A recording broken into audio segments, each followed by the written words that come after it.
desarrollando por completo lo que es la parte de del libro, todos los conceptos que está ahí. Ay, otra vez esto desde el inicio. Esto ya lo habíamos visto. Eh,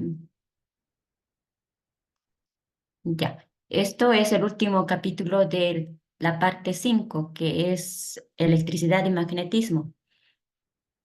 La inducción electromagnética, el resumen de los términos que se tiene.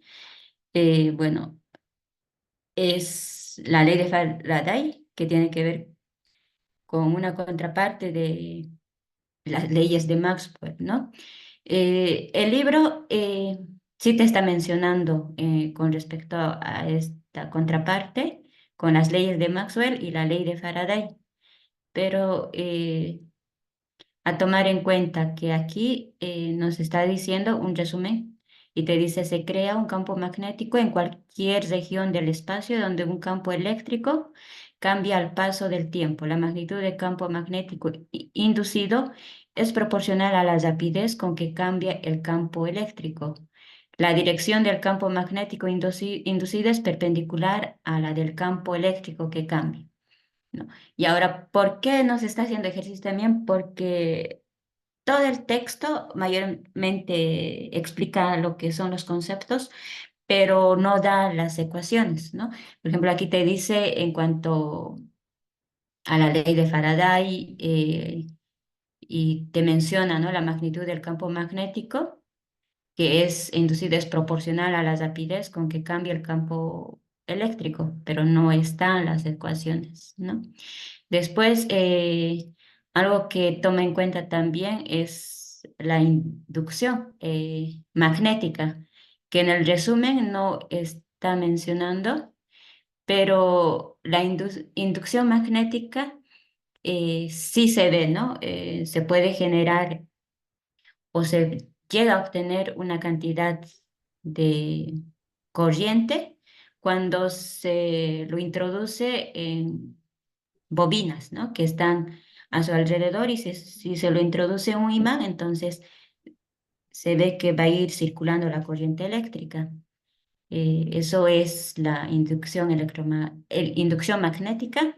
Ahora, aquí lo que tenemos es la inducción electromagnética, donde sí te da esta la ecuación, pero más que ecuación es proporcional, ¿no? Solamente por eso habla de proporción, todo eso, y no te da exactamente ecuaciones. Uno que otro en la onda de luz es lo que hemos ido, o bueno, las vibraciones, ahí hemos ido viendo la velocidad eh, ondulatoria, aquí es igual, pero después siempre te da con eso de proporción, ¿no? Por ejemplo, aquí te dice en la inducción electromagnética que la inducción de voltaje cuando un campo magnético cambia al paso del tiempo. Y ahora dice, si el campo magnético dentro de una espira cerrada cambia en cualquier forma, se induce un voltaje en la espira, ¿no? Es la inducción magnética, claro, y tiene que ver también la inducción electromagnética, porque la intensidad de corriente es electricidad, ¿no? Y eso aquí es igual, es directamente proporcional al campo magnético en variación del tiempo, ¿no? Después, la ley de Faraday, que solamente también te lo menciona, y te dice se crea un campo eléctrico en cualquier región del espacio en la que cambia un campo magnético con el paso del tiempo. La magnitud del campo eléctrico inducido es proporcional a la rapidez con la que cambia el campo magnético y la dirección del campo inducido es perpendicular al campo magnético que cambia. Bueno, esto a tomar en cuenta que cuando hablamos de la magnitud del campo eléctrico y la magnitud del campo magnético, entre ambos forma un ángulo de 90 grados, ¿no? Es perpendicular entre ellos. Y si es que lo vamos a ir estudiando como ondas electromagnéticas, entonces es lo que se les mencionó, ¿no? Que ahí también se ve las ondas transversales. Ahora aquí, bueno, los transformadores que tienen que ver con la inducción electromagnética son dispositivos para transferir la energía eléctrica de una bobina de alambre a otra, ¿no? Mediante inducción electromagnética, con la finalidad, bueno, ahí te dice. Ahora, el tema o la parte 6 es la luz y tiene varios capítulos,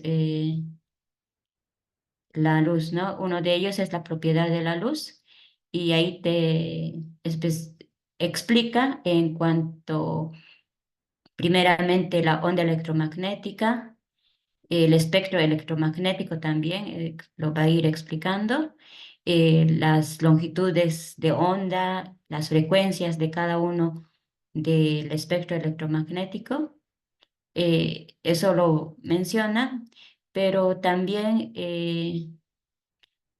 algunas características de la luz, como es la opacidad, después la sombra, la transparencia y el umbra, ¿no? Ahora, algo que sí va a entrar bastante es la reflexión y refracción, porque es un tema que se conoce y bueno, eh, estamos hablando de la luz, entonces aquí lo voy a tener que ir haciendo. Sabemos muy bien que cuando tenemos un medio, ¿no? Y la luz, la longitud de luz viene, es como en el sonido, ¿no? Entonces, esa longitud se va a reflejar, ¿no? Y de ahí también es de donde sale la ley de Snell, que no lo explica directamente, te da algunos conceptos, ¿no? Pero hay la reflexión que hay reflexión completa cuando el ángulo de incidencia es igual al ángulo que se va a reflejar. Y eso es lo que está explicando. Después la refracción también explica. La refracción es cuando pasa, ¿no? La longitud de onda, el haz de luz, podemos tomar en cuenta, y eso va a ir pasando, ¿no? Y esto tienes un ángulo de incidencia, y aquí va a llegar con un ángulo de refracción.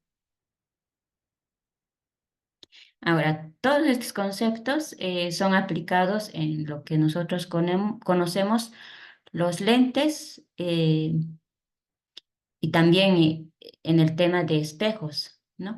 Ahora, en los lentes virtuales, lentes convergentes, lentes divergentes, hay que tomar muy en cuenta cómo es el haz de luz, ¿no? Cómo se va a ir observando, ¿no? Porque se refiere a eso, ¿no? A los, ya esto.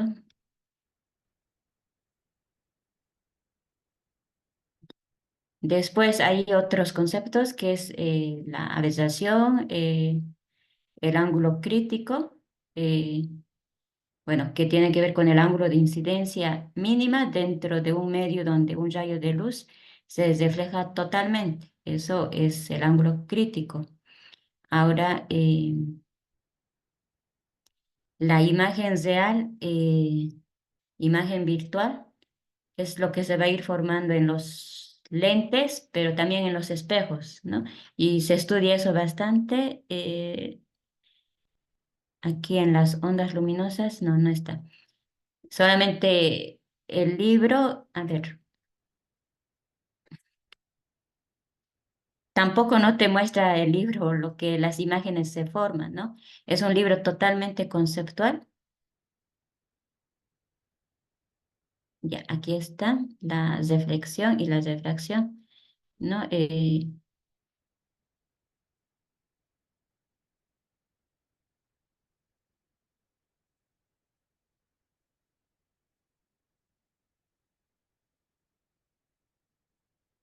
Bueno, ahí están los conceptos de reflexión difusa, después de refracción. Y A ver,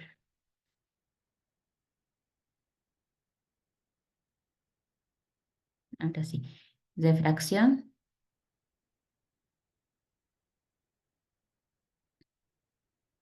la dispersión, que tiene que ver con los haz de luces que se va a ir dispersando dependiendo en qué tipo de materiales se está reflejando, ¿no? Los haces de luz. Entonces, dependiendo al material que se tenga, entonces se va a ir dispersando esos haces de luz, ¿no? Y la rapidez de la luz en diferentes materiales también va a ser diferente, ¿no? Por ejemplo, aquí te dice que la rapidez de luz en un medio transparente depende de su frecuencia. Ya, después ahí el arco iris, cómo se va a ir formando. eh, Reflexión interna total. Ya, y no te muestra,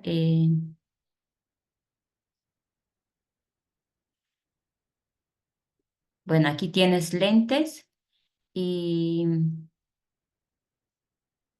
bueno, los lentes que se tiene en este caso, se tienen los lentes convergentes y después también los lentes divergentes, que está más aquí arriba, creo que estaba.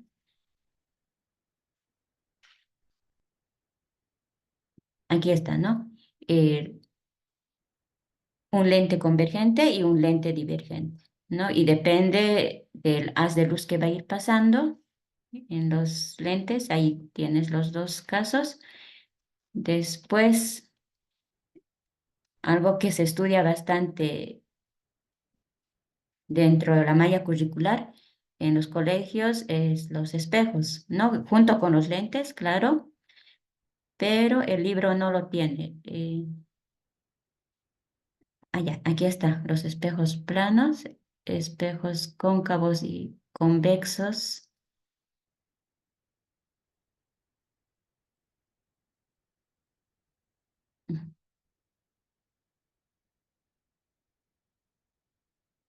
Bueno, son en lentes, no hay los espejos. Por eso ahí los términos, no hay los espejos, solamente lentes. Ya,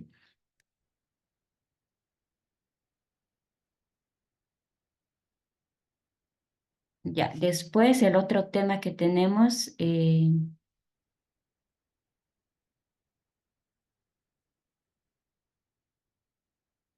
dentro de la parte 6 que es la luz, es las ondas luminosas. Ahí están los conceptos de difracción, holograma, interferencia.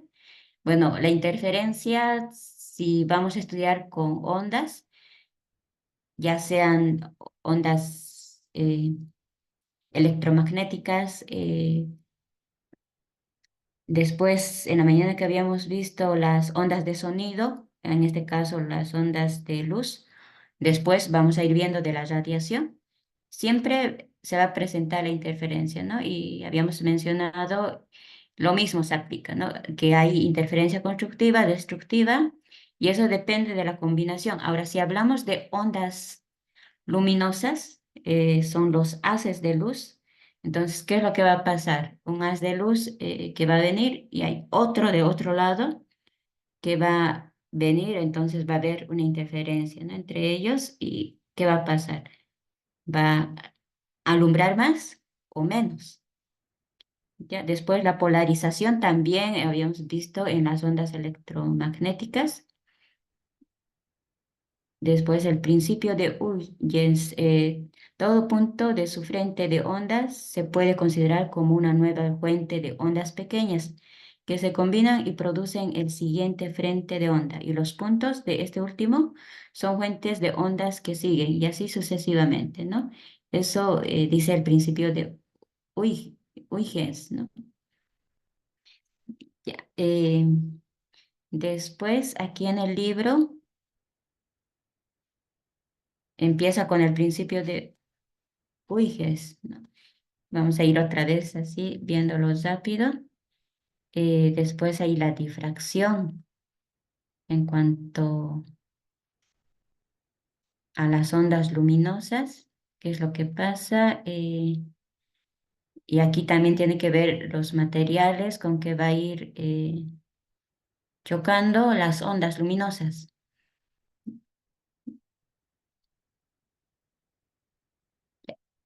Bueno,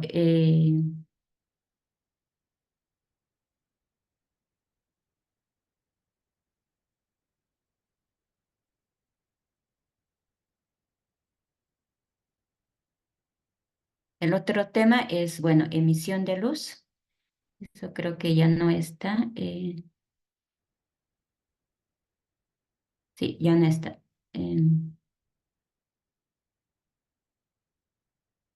Ya lo vamos a ir viendo y vamos a centrarnos en lo que es la parte de resumen de términos que hace el libro, pero lo vamos a ir yendo rápido para ir pasando al otro tema y tratar de hacer unos cuantos ejercicios de algunos temas importantes, ¿no? Porque, bueno, debería entrar más ejercicios, ¿no? Yo también estoy de acuerdo con eso, pero bueno, ya. Bueno, en el tema de emisión de luz, eh, ¿qué va a pasar? Pues cuando una onda va a atravesar un diferente átomo, porque las ondas también van a ir chocando en los átomos, moléculas y en todo lo que hay en el medio, ¿no? Y en este caso, cuando un electrón más alejado de su núcleo tiene mayor energía potencial eléctrica con respecto al núcleo, que uno más cercano, se dice que el electrón más distante está en un estado de energía mayor. Entonces, cuando se llega a ese estado de energía mayor, es donde se llega a obtener la excitación, ¿no? Del átomo, en este caso del electrón. Ya después, aquí también te dice, lo podemos resaltar, cuando un electrón se eleva por cualquier medio a un estado de energía mayor, bueno, es lo que les dije, por si acaso lo resaltamos y vayamos otra vez rápido. Algo que hay que ir viendo también es los espectros de emisión,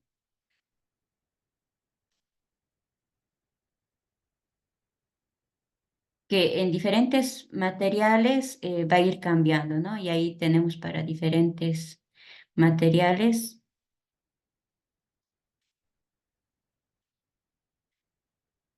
cómo son los patrones de los espectros, ¿no? Y qué colores también se ve en cada material, se puede ir viendo.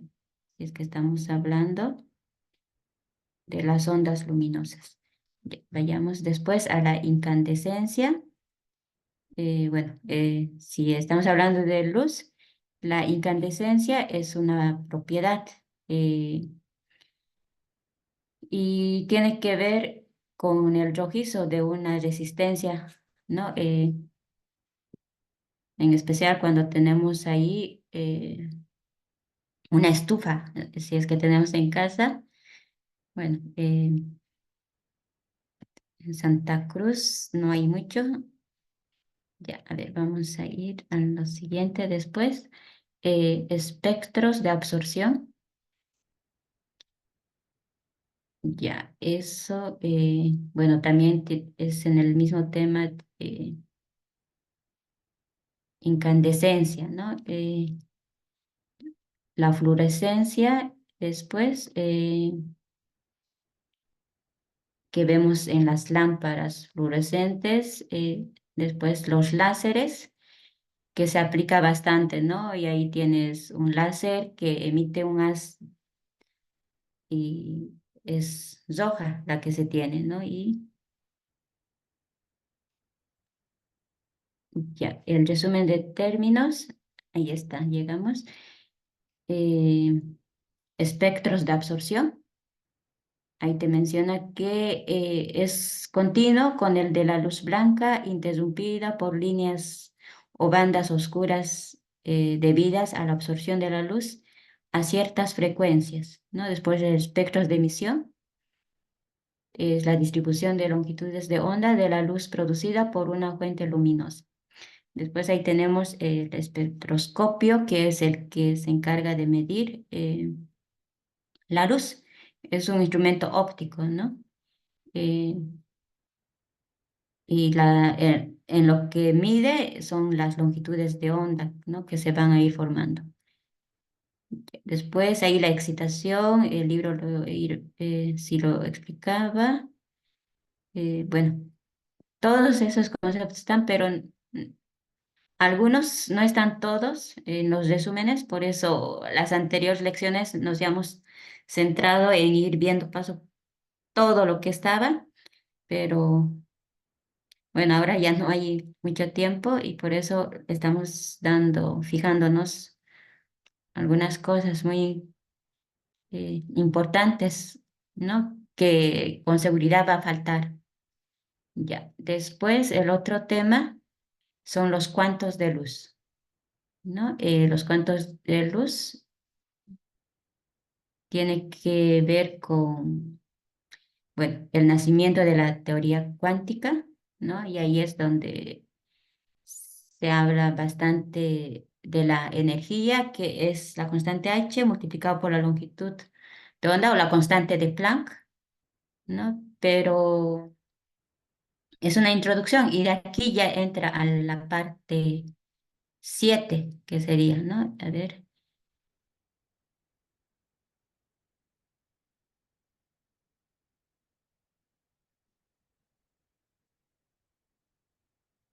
ahí tenemos, ¿no? Quien ha realizado la teoría cuántica es más Max Planck, ¿no? Eh, ¿Y qué era los cuantos? Era una forma de energía, ¿no? Y ahí debe estar mencionando que no, esa energía no tenía masa, ¿no? Bueno, no te dice, pero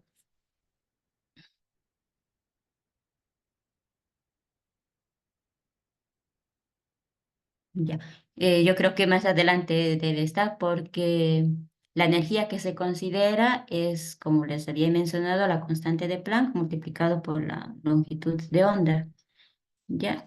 Sin embargo, ahí te dice quién es el que ha introducido la teoría cuántica. Después ahí tienes la cuantización y constante de Planck, es la que estábamos hablando. Y en ahí con seguridad debe estar la ecuación, si no mencionar por lo menos, ¿no? ¿A qué es igual esa ecuación?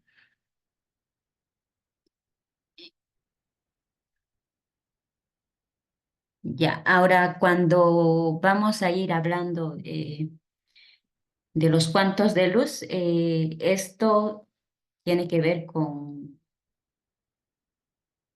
partículas, ¿no? Y ondas, inclusive, ondas que no llevan en movimiento a la materia o a la masa. Entonces, eso está muy diminutas en el orden microscópico, ¿no? Y no macroscópico. Entonces, aquí te dice, aquí está justo, ¿no? Recuerda que en el capítulo anterior mencionamos que la energía de un fotón, que es los cuantos, es igual a la constante de Planck multiplicado por la frecuencia. Eh, bueno, el otro era dividido entre la longitud de onda, donde h es la constante de Planck, tiene su valor. Eso,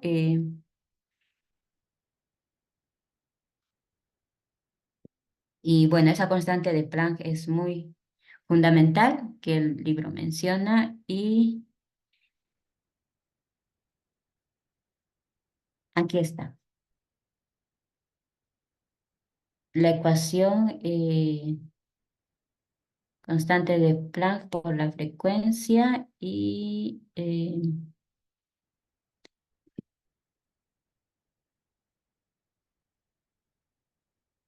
después a tomar en cuenta es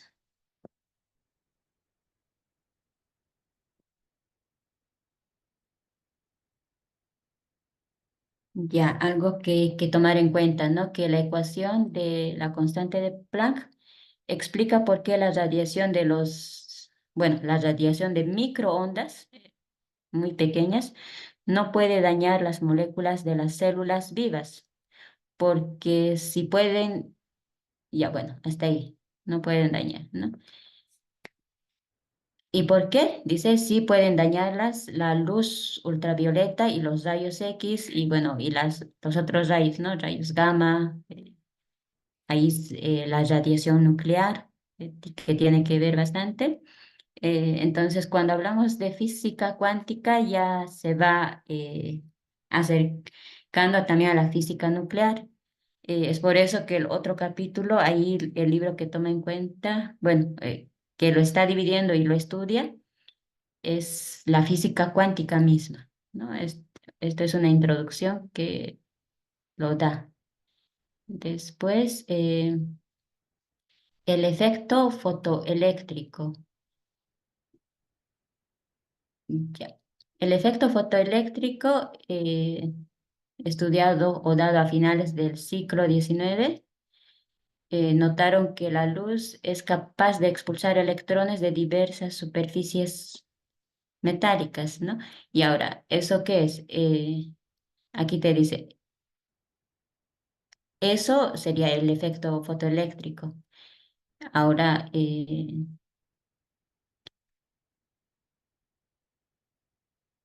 vamos a ir viendo al otro tema, la dualidad onda-partícula. Ya, cuando hablamos de cuantos, bueno, la naturaleza ondulatoria, vemos que lo que se va a ir transmitiendo energía sí es, ¿no? Pero también corpuscular de la luz, ¿no? Y es evidente en la formación de las imágenes ópticas. Esto en lo que es de la luz, ¿no? Y eso es solamente cuando se van a ir formando las imágenes ópticas, ¿no? Que ahí está transmitiendo algo de partícula, ¿no? Y ahora dice, se comprende, bueno, eso, ¿no?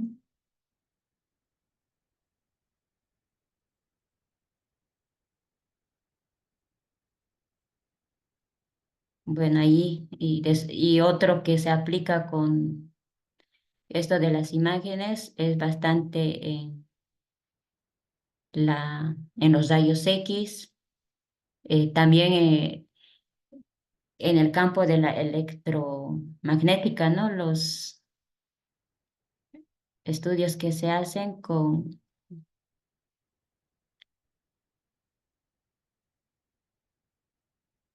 electromagnetismo, ¿no? Lo que estábamos viendo esta mañana. Ya, después ahí tienes el experimento de onda de doble rendija. Eh, Aquí hay un experimento que, bueno, te explica qué es lo que pasa con una fuente luminosa que va a ir pasando por diferentes materiales, tomando en cuenta dos rendijas, ¿no? Y ahí hay una película fotográfica y bueno, aquí se va a ir formando las imágenes y eso te va a ir mostrando cómo va a ser las ondas, ¿no? Y cada línea que se va a ir formando es lo que ha ido transmitiendo también las partículas. Y después partícula con ondas de difracción de electrones. Ya, aquí te dice la longitud de onda es la constante de Planck dividido entre la cantidad de movimiento. Entonces, esto, la constante Planck la constante de Planck sería la multiplicación de la longitud de onda por la cantidad de movimiento. La cantidad de movimiento, recuerden que es el momentum, ¿no? Que es masa por la velocidad. Y por eso ahí se toma en cuenta las partículas que también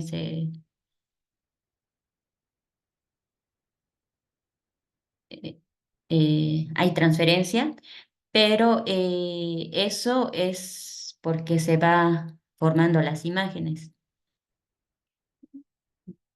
Después, cuando hablamos de cuantos de un fotón, de las ondas luminosas, de las ondas electromagnéticas, eh, no tomamos en cuenta las masas, ¿no? Bueno, en las ondas electromagnéticas la masa del electrón, pero ahí la carga es lo que se toma en cuenta. Pero cuando una señal va a ir viajando, ahí no se toma en cuenta la masa. Después, el principio de incertidumbre. Bueno, esta también tiene una ecuación que no está indicando. Quizás más abajo. Sí, esta. La variación de la cantidad de movimiento por la variación de la distancia es mayor o igual a la constante de Planck, algo que no se sabe, ¿no? Eso depende bastante, ¿no? Y eso es el principio de incertidumbre de Planck. Bueno, no es Planck, es Heisenberg, ¿no? El científico que no debe estar diciendo, pero no logro ver.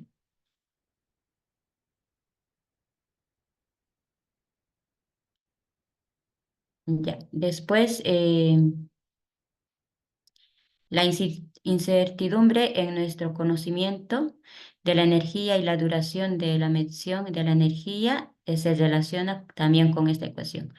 Y no es cierto, por eso hay mayor o igual, es la incertidumbre que se toma en cuenta con mayor o igual y no con igual directamente, ¿no? Después ahí está la complementariedad y vayamos al resumen de términos que está ahí explicando. Física cuántica. No lo hemos podido leer, pero es la disciplina que describe el micromundo, donde muchas cantidades son granulares en unidades llamadas cuantos, no continuas y donde las partículas de la luz, o sea, los fotones y las partículas de materia, como los electrones, muestran propiedades tanto ondulatorias como corpusculares, ¿no? Y eso es la física cuántica. Aquí está, ¿no? El principio de incertidumbre que lo ha formulado el Heisenberg y esa es la variación de la cantidad de movimiento por la variación del desplazamiento o la distancia. Eso es igual a la constante de Planck, es lo que pudimos ver. Después aquí, la parte 7, la física cuántica y nuclear. Ahora, para estudiar la física cuántica y nuclear, se toma en cuenta otra vez el átomo y el cuanto. Bueno, otra vez el átomo. El cuanto, bueno, recién lo hemos visto en el anterior capítulo. Y aquí otra vez va a ir desarrollando lo que es, cómo ha sido el desarrollo del concepto de átomo, las diferentes teorías, ¿no? Y uno de ellos es el de Rutherford. Ay,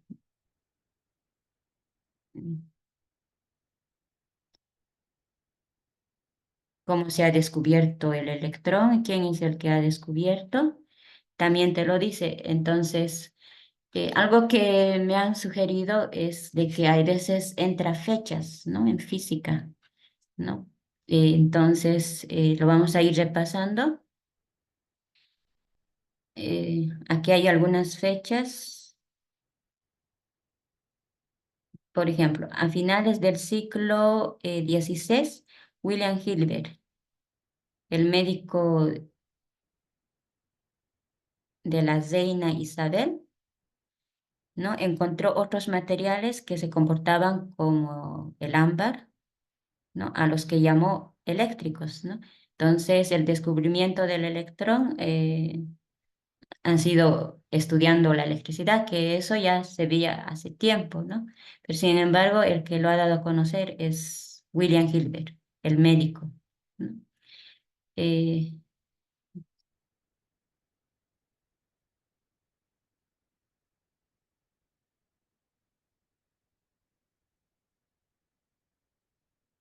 Después también explica las otras teorías del átomo, el modelo de Bohr del átomo, que decía, ¿no? que los electrones describen formas circulares, ¿no? Y aquí es lo que se tiene. Y después ahí hay otro modelo atómico, eh,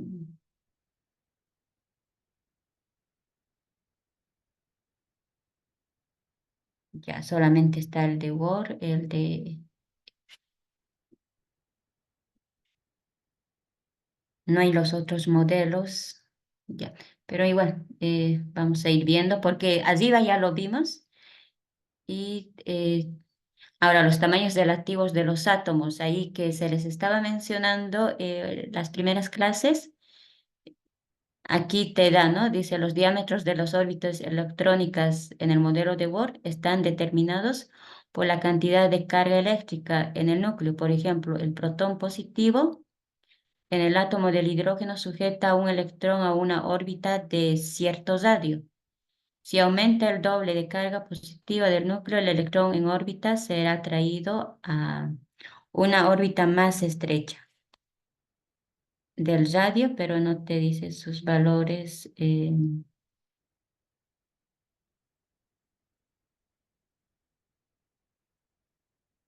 Ya,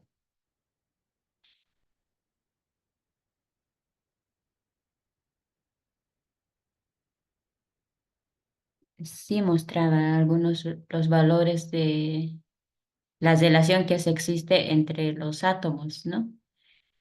Bueno, lo vamos a ir dejando ahí. Bueno, después aquí otra vez la tabla periódica.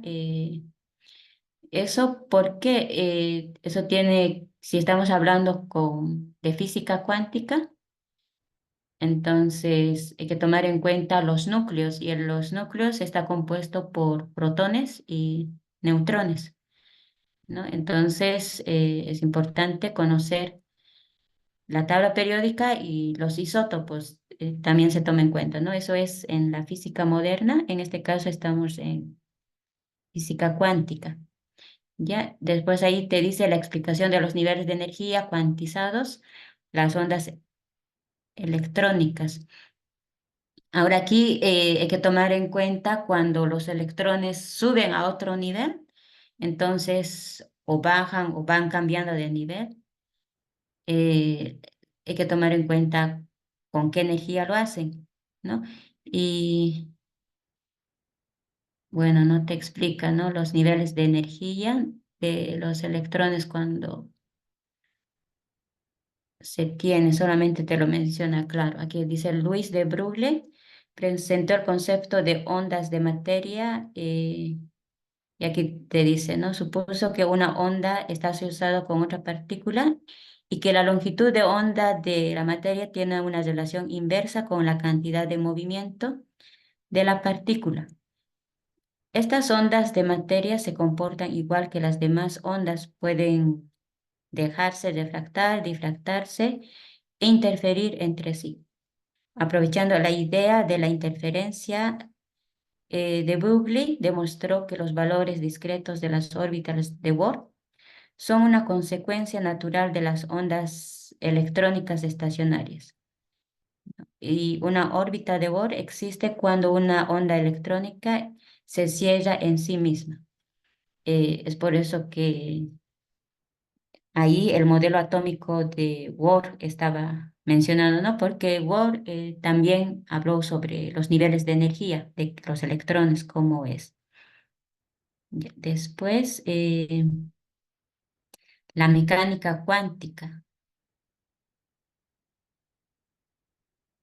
Arriba habíamos visto el concepto de física cuántica que estudia las ondas en forma micro o a la escala de micro, tomando en cuenta las ondas que va a ir tomando en cuenta la energía y va a tomar en cuenta también la materia, ¿no?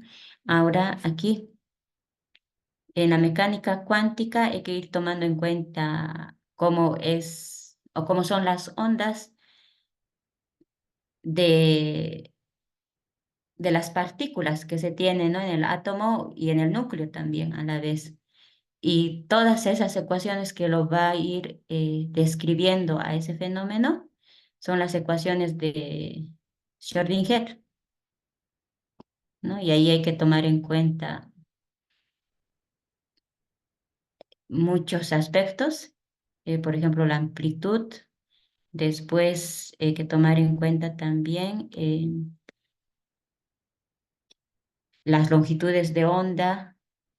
Bueno, aquí está la ecuación de Schrödinger, la constante de Planck, la masa, eh, este es el gradiente, después la potencia y bueno, esa es la variación, ¿no? Esa es la forma que está descrita la ecuación de Schrödinger, algo que, bueno,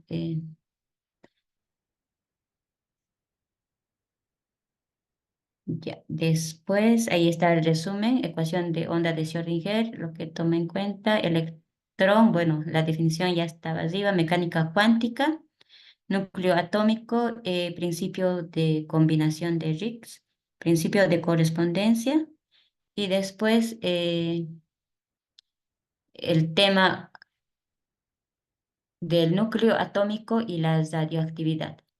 Aquí hay que tomar en cuenta cuando una onda va a ir con una determinada energía en el núcleo, ¿qué pasa? ¿No? Se va a tener radioactividad y bueno, en este caso hay que ir hablando de lo que son los rayos X y la radioactividad.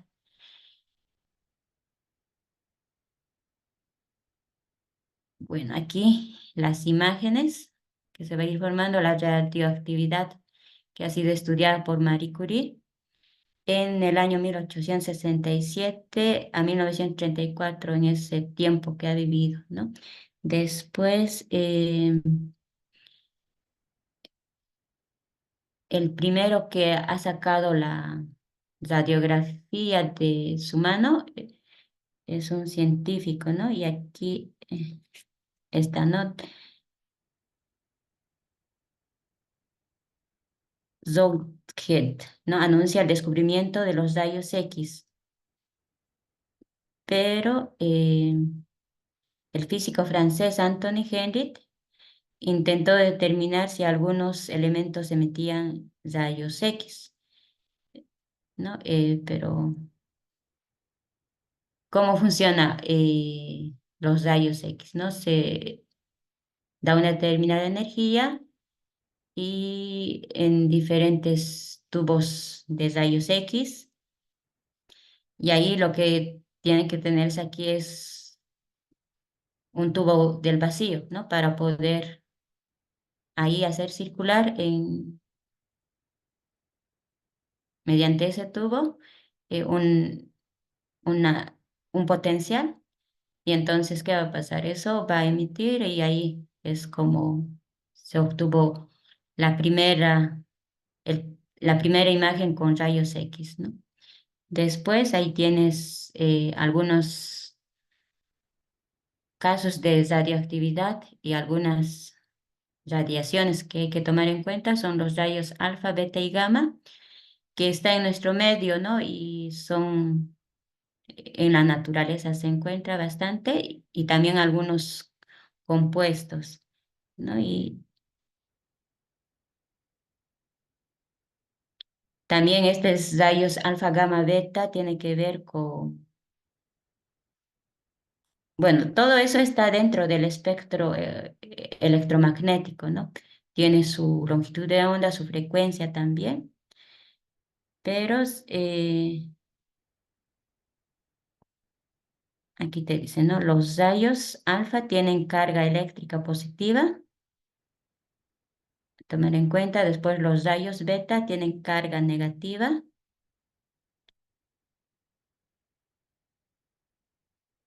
Después, y los rayos gamma no tienen carga alguna.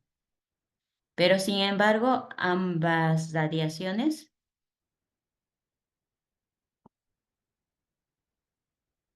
van a producir cambios.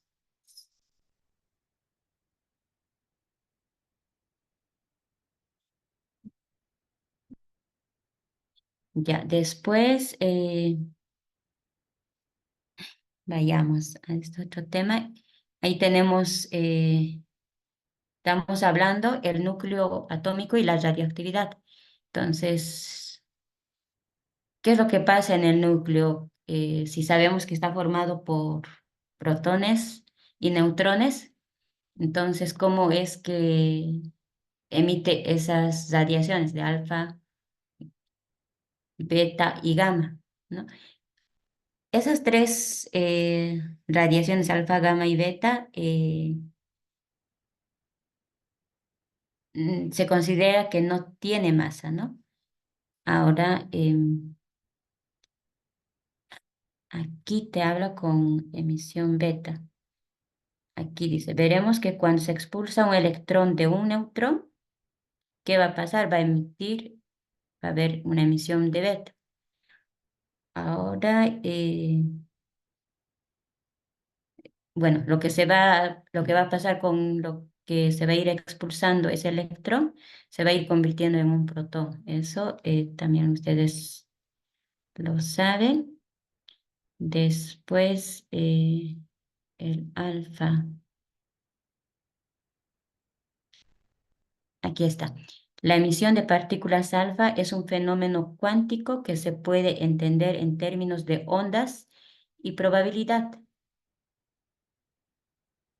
Bueno, así como los electrones orbitales forman una nube de probabilidad en torno al núcleo. Dentro de un núcleo radioactivo hay una nube parecida de probabilidades, de agrupamiento de dos protones y los dos neutrones que forman una partícula, alfa. Entonces, como es probabilístico, pero ¿de dónde es que sale? Bueno, en el caso del núcleo va a ser de dos protones y dos neutrones. Eso va a ser la partícula alfa. Después, beta, alfa, gamma, esa faltaría. Lo voy a colocar con otro color.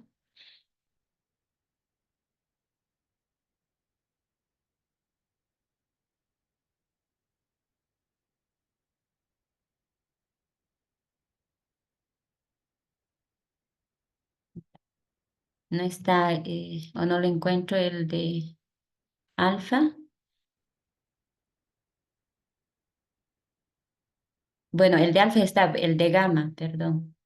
Bueno, aquí dice, además de los rayos alfa, beta y gamma, se han detectado más de otras 200 diversas partículas que salen del núcleo.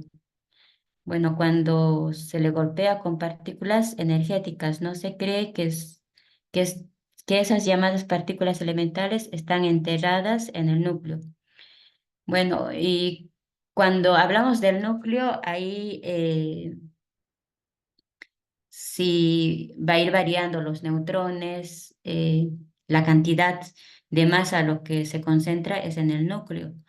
Entonces, ahí va a haber otros compuestos de lo que son los isótopos, ¿no? Y arriba ya lo habíamos visto también eso. Es por eso que hay varios compuestos o elementos que son isótopos, ¿no? Por ejemplo, del uranio se tienen varios isótopos, ¿no? Y hay de varios, de la mayoría de los elementos se tienen sus isótopos. Ya, y justo aquí está mencionando de los isótopos. Te dice, bueno, arriba ya habíamos mencionado, bueno, en el capítulo 11 justo. Aquí lo dice, número atómico del hidrógeno es 1 y el helio es 2. Bueno, eso no.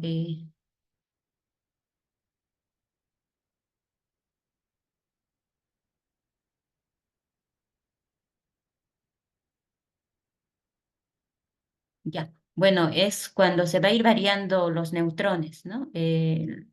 Porque los protones no se puede, ¿no? Los protones te dice el número atómico y eso no puede variar. Son los neutrones en el núcleo que se puede ir variando y ahí es lo que se va a ir obteniendo los isótopos.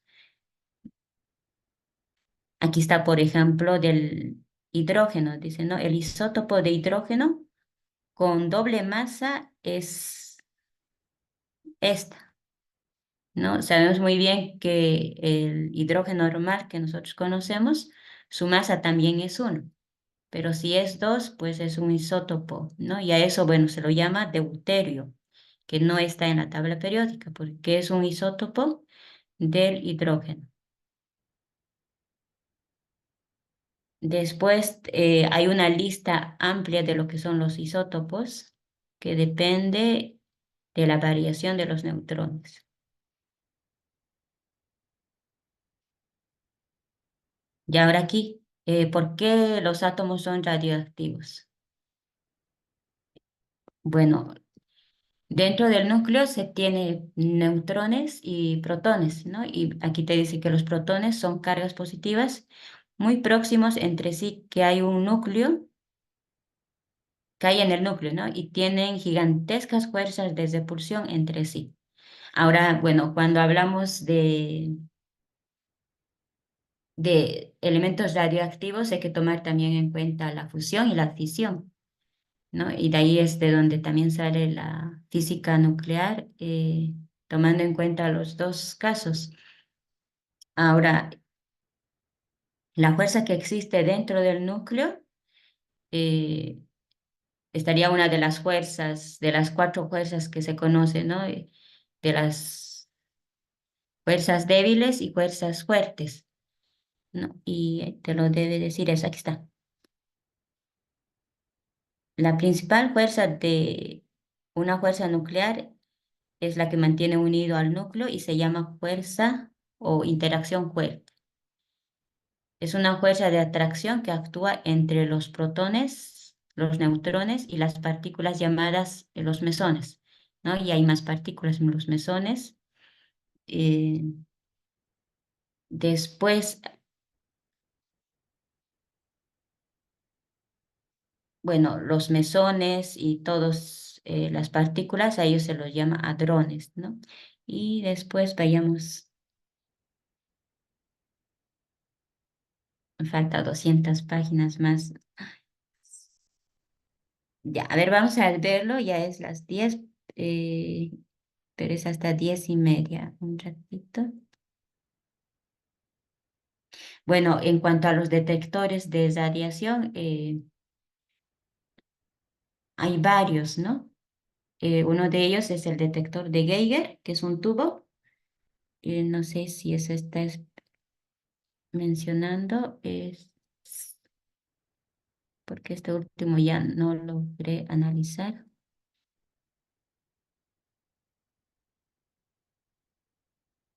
Ya, con esta.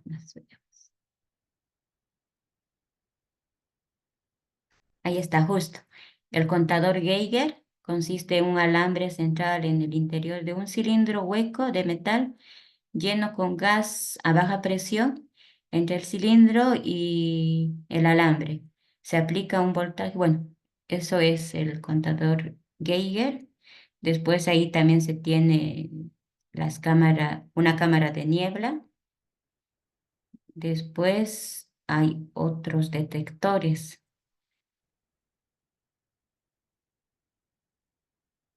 Bueno, llevar el contador de Geiger, que es un tubo, es, es un poco ya no confiable, y hay otros detectores ahora, ¿no? Con la tecnología que se tiene, hay más, pero bueno, el libro no te menciona. Ah, aquí está.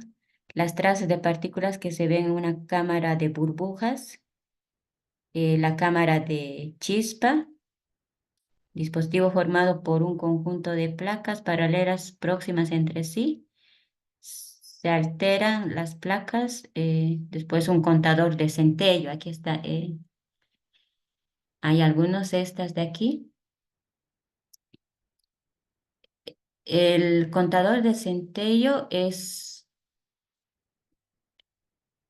bueno, lo que hace el contador de centello es cuando se existan con facilidad y emiten luz, ¿no? Lo que se va a ir detectando la radiación. Entonces, ¿qué va a pasar? Esas se van a convertir en señales eléctricas, ¿no? Y ahí te dice un contador centello es mucho más sensible a los rayos gamma que a un contador Geiger. Entonces, no cada contador sirve para todos los rayos, ¿no? O rayos X, rayos gamma, alfa, beta, no todos los detectores lo detectan, porque la longitud de onda es diferente para los rayos, ¿no? Ya después la transmutación de los elementos. Bueno, esto es cuando un núcleo radioactivo emite una partícula alfa o una beta, cambia el número atómico y se forma un elemento distinto. Y bueno, a ese cambio de elemento químico se lo llama transmutación. Eso es la transmutación. Después la transmutación natural de los elementos. Bueno, en el caso del uranio, ¿no? Que se va a ir desprendiendo debido a la radiación que existe, entonces afecta. Y bueno,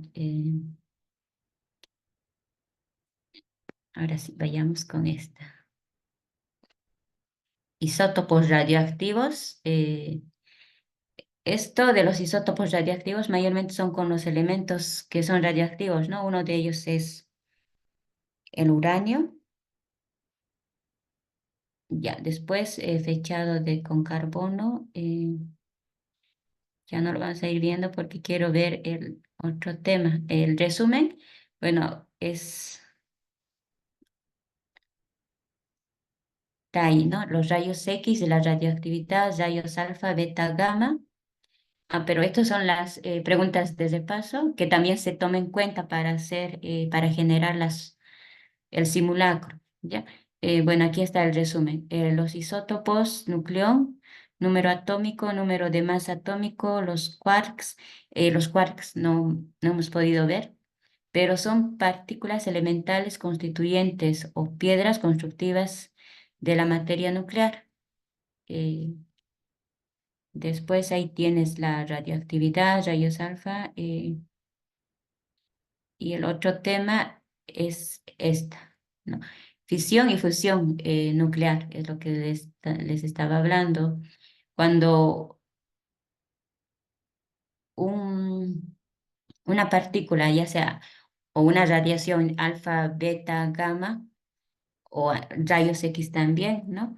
Si va a ir emitiéndose en forma de onda y va a chocar con otro átomo, entonces va a producir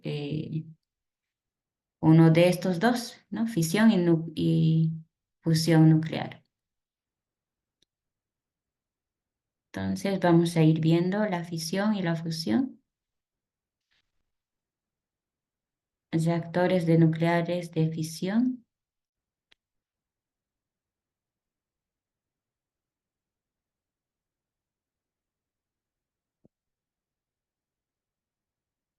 Bueno, la energía de fisión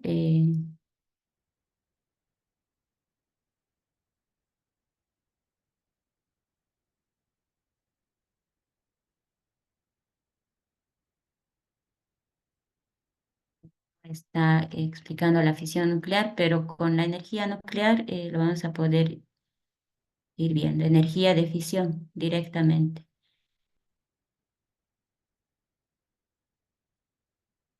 Ah, ahí está.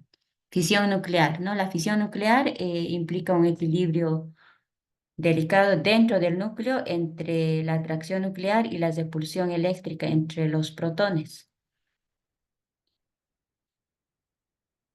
Eso sería en cuanto a la fisión nuclear.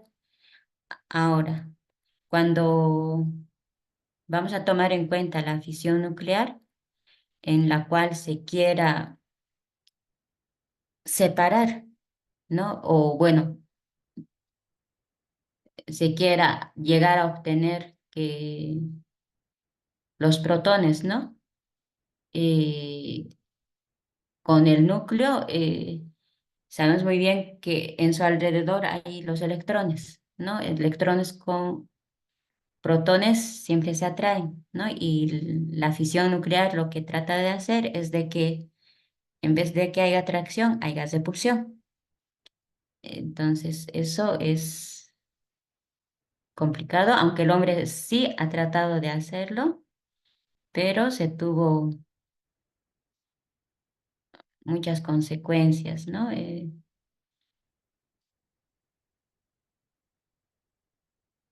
Aquí está. Una reacción característica de la fisión libera energía de unos 200 millones de electronvoltios.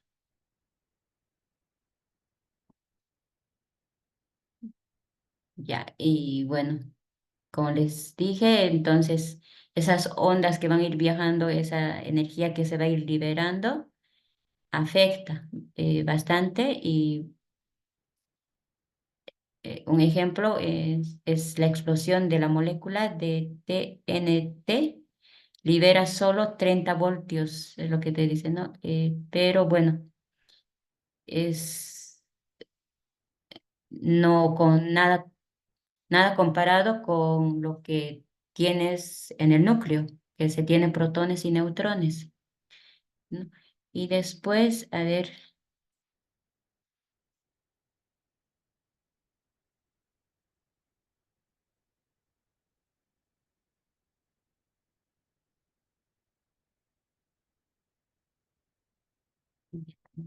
ahora sí, nada.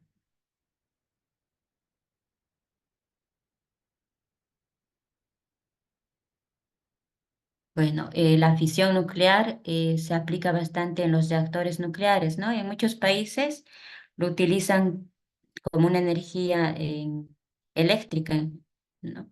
Por ejemplo, por lo común, una reacción en cadena no sucede en uranio natural puro, porque está formado principalmente por uranio 238 y los neutrones liberados al fisionarse, los átomos del uranio 235 son neutrones rápidos que son capturados fácilmente por los átomos del uranio 235. Bueno, esos son los isótopos del uranio que se tienen, ¿no? Y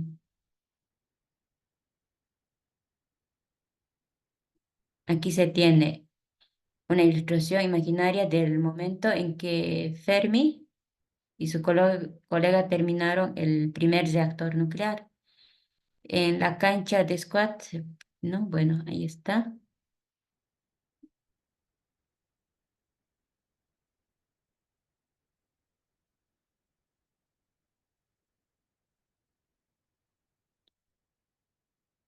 Bueno, el plutonio. eh, Algunos nombres de los isótopos del uranio tiene sus nombres, ¿no? Por ejemplo, el neptunio, aquí te dice, bueno, y aparte de la edad de vida, ¿no? El núcleo que se forma en uranio 239 y que es radioactivo tiene una vida media de 24 minutos y emite una partícula beta y se transforma en isótopo de primer elemento sintético y a eso se lo llama el neptunio. Eso es un isótopo del uranio. Y después ahí tienes el reactor reproductor. Bueno, que bueno, es lo que les estaba mencionando, ¿no? Lo que se aprovecha en los reactores nucleares. Después ahí está la energía de fisión. Aquí te dice la energía. disponible en la fisión nuclear fue presentada al mundo en forma de bombas nucleares y esta violenta imagen todavía sigue impactando nuestra imaginación en relación a la energía nuclear. Bueno, aquí se tiene una planta de energía por fisión nuclear. Bueno, allí podemos recordar esto, ¿no? El horrendo desastre de Chernobyl, cuando explotó, afectó bastante, ¿no?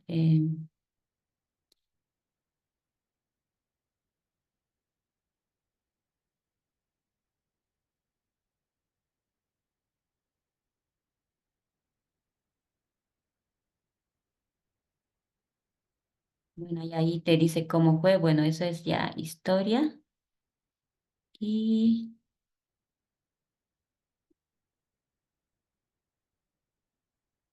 equivalencia entre masa y energía.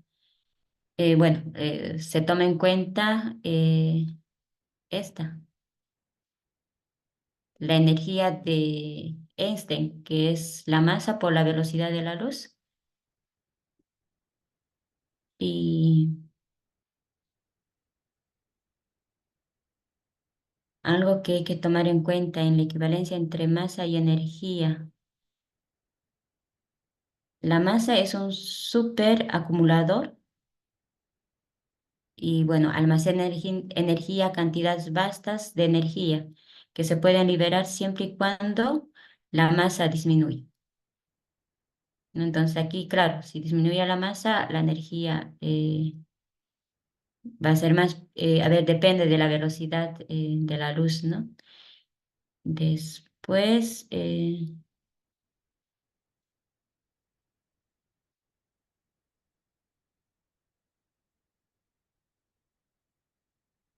la fusión nuclear, ¿no? Entonces, al revisar la gráfica del núcleo, por más en función del tiempo, aquí,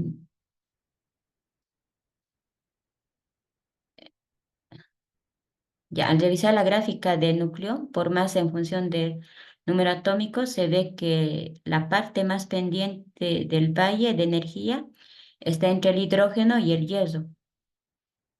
Ahora dice, se gana energía cuando se funden, se combinan los núcleos ligeros. Bueno, ya eso se llama fusión.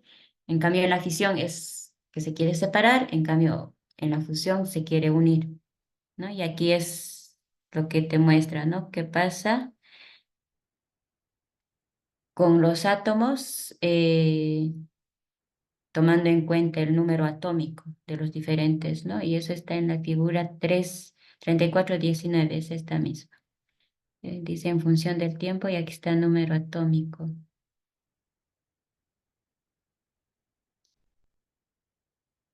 Ya, después,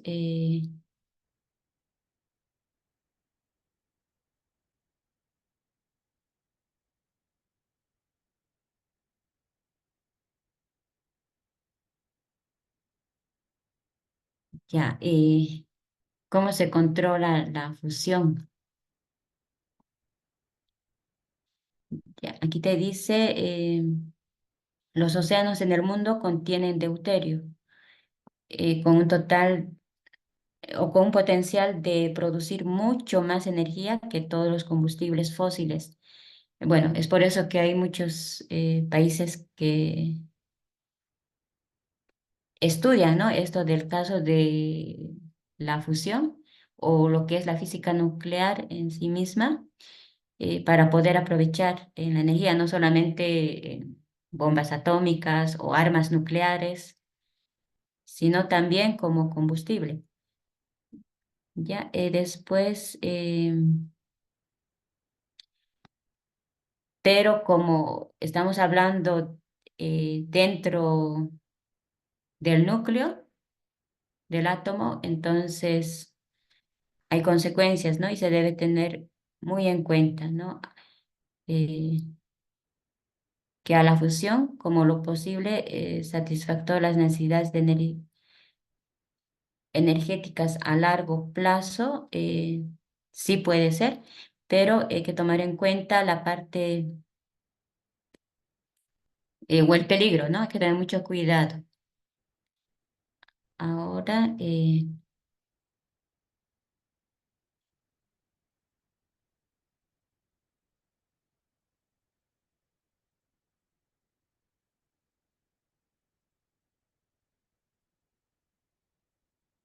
la reacción en cadena, me olvidé. Ya. Después, la fusión nuclear es la división del núcleo en el átomo pesado, por ejemplo, aquí el uranio 235 en dos átomos más ligeros, acompañada por la liberación de mucha energía. Esa es la fisión. Bueno, ahí habíamos visto los reactores nucleares. También la fusión nuclear, combinación de núcleos de átomos ligeros para formar átomos más pesados, con la liberación también de mucha energía.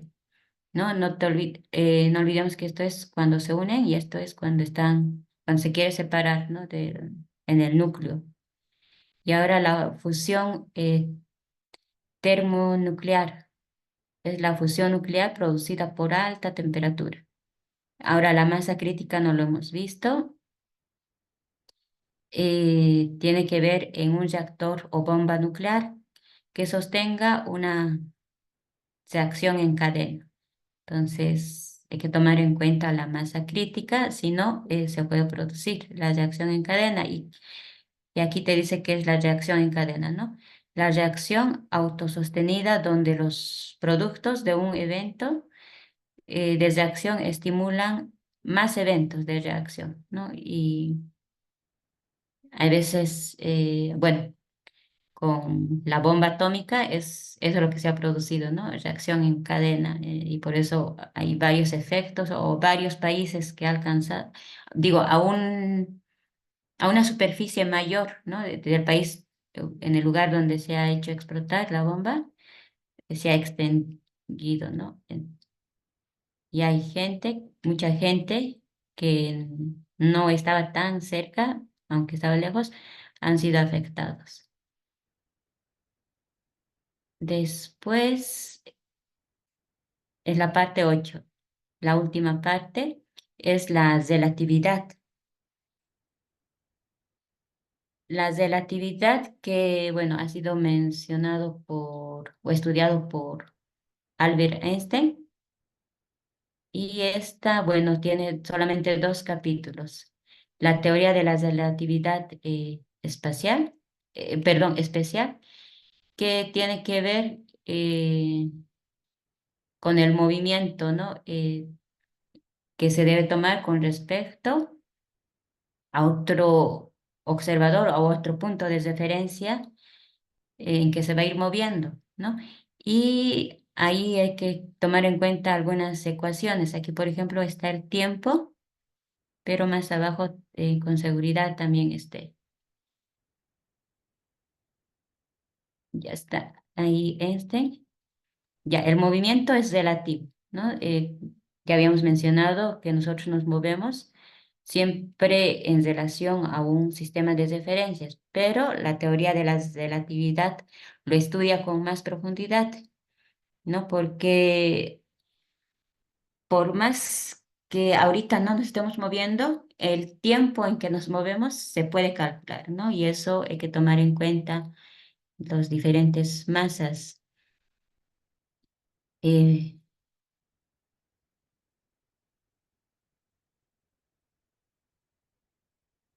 ya, nos queda 7 minutos. No sé si ir al resumen o ir viendo así de manera rápida. La postulación de la teoría de la relatividad especial, ¿qué es lo que dice? Bueno, del éter, ¿no? El éter, que es el observador que toma, ¿no? Como un sistema de referencia. Y bueno, con la noción de éter estacionario se desechó la noción de un marco de referencia absoluta.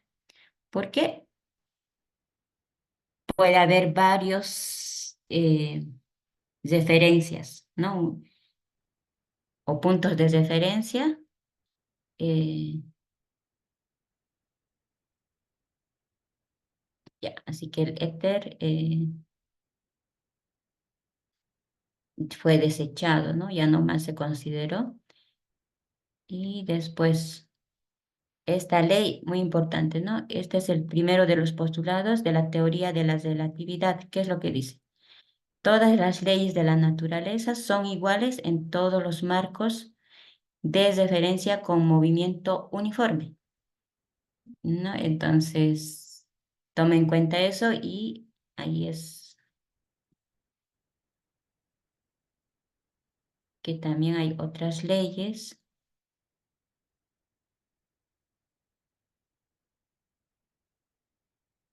Aquí está la segunda ley, es de que la luz o la rapidez de la luz en el espacio libre tiene el mismo valor medido con todos los observadores, independientemente del movimiento de la fuente o del movimiento del observador, ¿no? Eso debido a lo que considera que se mueve con velocidad uniforme.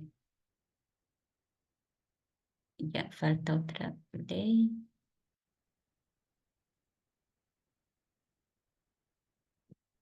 Ya, ¿qué es la simultaneidad? ¿No? Bueno, por ejemplo, aquí dentro de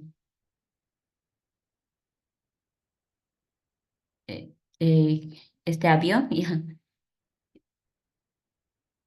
Entonces, aquí el observador está aquí y entonces esto, si se va a mover, entonces el péndulo que está oscilando ahí se va a ir moviendo, ¿no? Y a medida que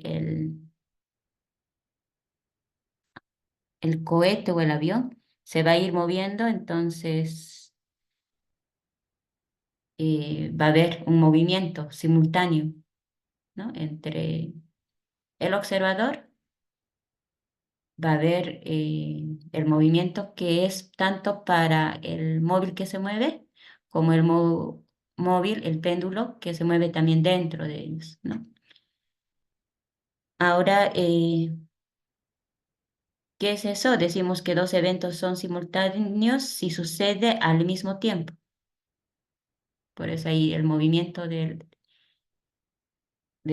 avión y el del péndulo, ¿no? Es al mismo tiempo. Ya. eh, Aquí está la otra parte. Dice, dos eventos que son simultáneos en un marco de referencia no necesitan ser simultáneos en otro marco de referencia. Ya. Ahora sí, con respecto a la teoría de la relatividad, ¿qué pasa con el espacio-tiempo si es que se considera que se mueve con una velocidad constante? ¿No? Ahí hay que tomar en cuenta también lo que se va a ir moviendo. Y para eso, bueno.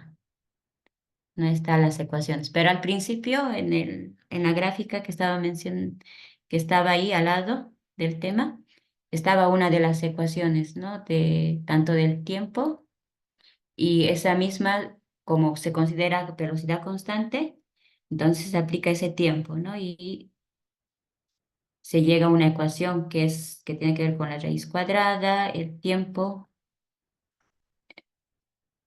Bueno, no te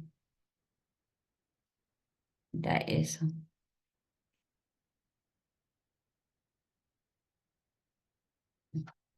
Solamente te dice del espacio-tiempo continuo y no te dice nada con respecto al tiempo,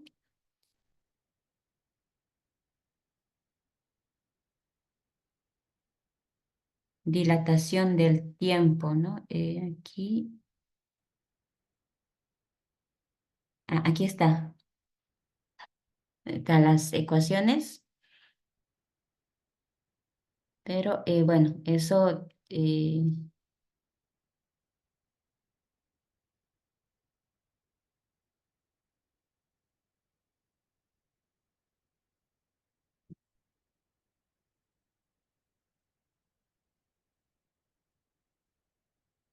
Bueno, ahí está diciendo, pero aquí, esta parte, ¿no?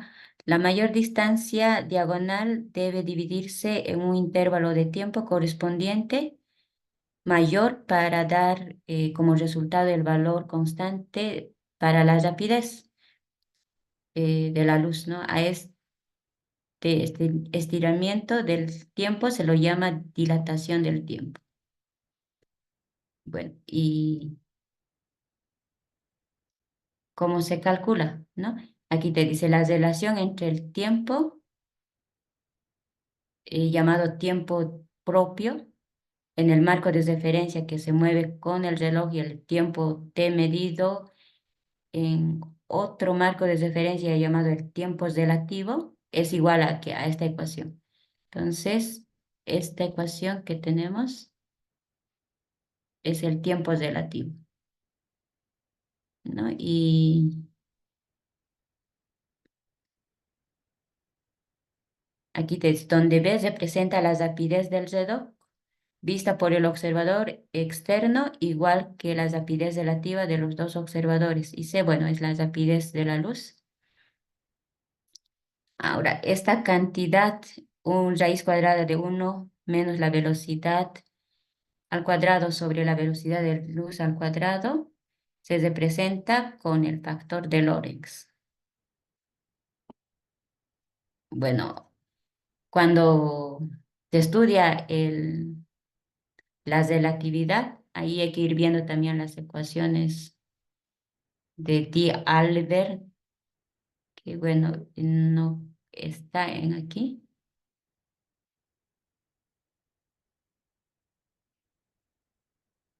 Ya. Después ahí tienes la animación del viaje del gemelo, ¿no? Como se toma en cuenta la dilatación del tiempo, que son diferentes, y si vas a tomar en cuenta que tiene que ver con la relación de la relatividad, que toma en cuenta la velocidad constante, entonces, si se los separa, entonces ahí se vio, ¿no? Que uno de los gemelos, en el lugar donde se quedó, ¿no? Eh, envejeció, no envejeció, ¿no? El que viajó es el que envejeció, ¿no? ¿Debido a qué? A la rapidez de la luz.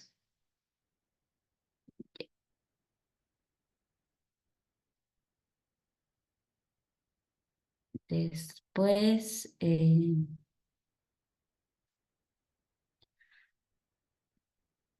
último tema,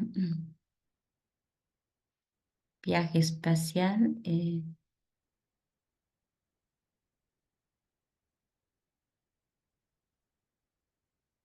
contracción de la longitud, que con con la constante de Lorentz, ¿no? Eso va a ir cantidad de movimiento relativista. Ya es P y aquí está gamma. Esta gamma es la constante de Lorentz, que es raíz cuadrada de 1 más la velocidad al cuadrado sobre la velocidad de luz al cuadrado, ¿no?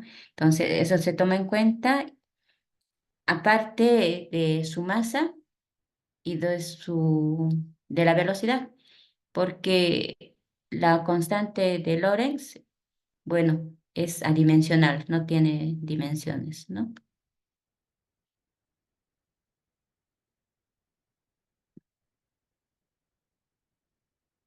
Bueno, es el factor de Lorentz.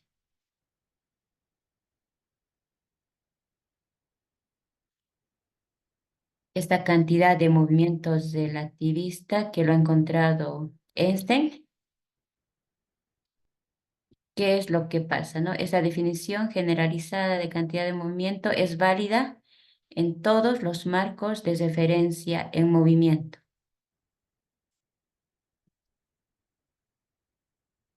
Todo se mueve relativo a algo, siempre dicen, ¿no? Bueno, la teoría de la relatividad te dice eso. Ahora la masa energía tiene que ver con la energía de Einstein, masa por la velocidad de luz al cuadrado, pero También se toma en cuenta la energía cinética, energía potencial. A ver si lo podemos ver. No, no está.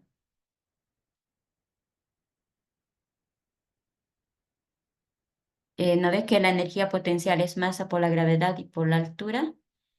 Entonces, ahí hay que tomar en cuenta H, a ver aquí antes.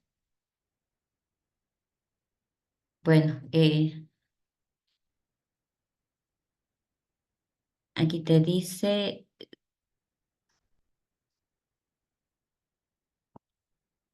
una energía de existencia, se lo llama energía en reposo. Einstein llegó a la conclusión, ahí,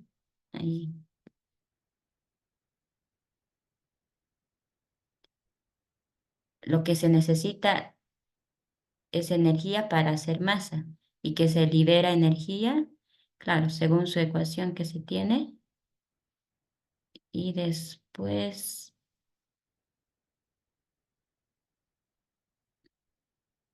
bueno, no dice más.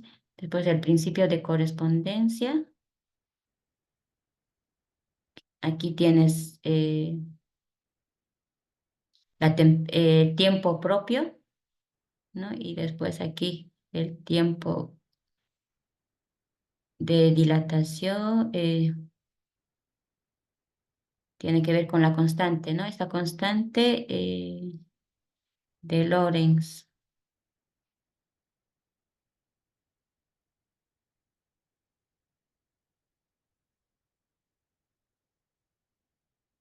Ya, no lo vamos a poder ver el otro tema.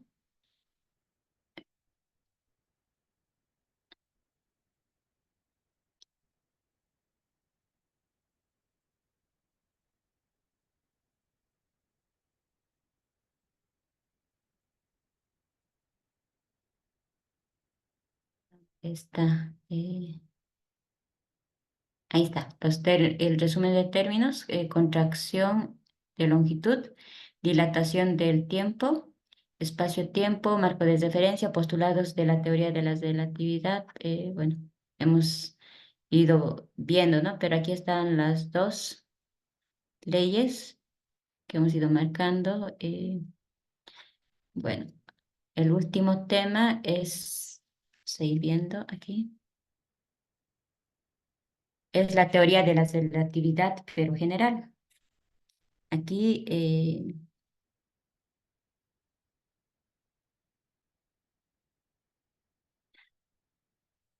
bueno, es mucho. Quiero ir al resumen directo. Gravedad, espacio y nueva geometría. Ahí está.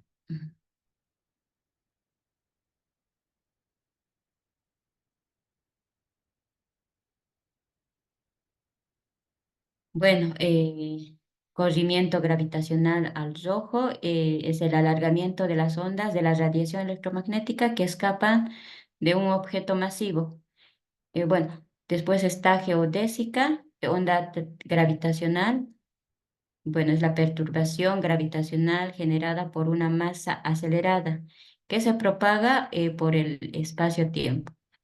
El anterior que habíamos visto, la relatividad, que se toma en cuenta la energía que es igual a la masa por c al cuadrado, es cuando la velocidad es constante y se tiene diferentes sistemas de referencia, ¿no? Y está relacionado, pero en cambio en este capítulo hay que tomar en cuenta otros aspectos, ¿no? Porque aquí va a ir cambiando, ¿no?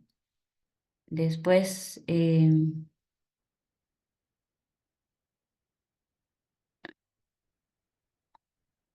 principio de equivalencia, las observaciones hechas en un marco de referencia que se acelera son indistinguibles de las observaciones, ¿no? Por ejemplo, aquí, la aceleración. Entonces ya no sería movimiento rectilíneo uniforme, ¿no? pero sin embargo el tiempo de dilatación, aún en este, bueno, en este aspecto, se toma en cuenta. Ahora, la teoría de la relatividad general. Según las teorías de la relatividad de Einstein, que estudia los efectos de la gravedad sobre el espacio, ¿no? Eso sería. eh, en cuanto a este tema, y falta ver varios, ¿no? Las ondas gravitacionales, gravedad, espacio, movimiento de Mercurio. Bueno, lo que vamos a tener que hacer con respecto al libro que nos falta, ¿verdad? Bastante, profundizar desde magnetismo y electricidad. Desde ahí nos faltó un poquito más, ¿no? Profundizar. Pero bueno, les voy a pasar las preguntas eh, que se están sacando del texto. Es todo completamente del texto que se está sacando. ¿Ya? Bueno, vamos a quedar ahí y el día de mañana que vamos a ir avanzando de didáctica de la física, lo vamos a pasar a las 8 de la mañana, ¿no? Tenemos tres talleres, uno a las 4:30 y el otro a las 9:20, por favor. No vamos a pasar a las 9 en punto en la noche, van a disculpar porque no voy a poder más antes, a las 9 en punto. Ya. Nos vemos hasta el día de mañana y tengan buena noche. Descansen, porfa.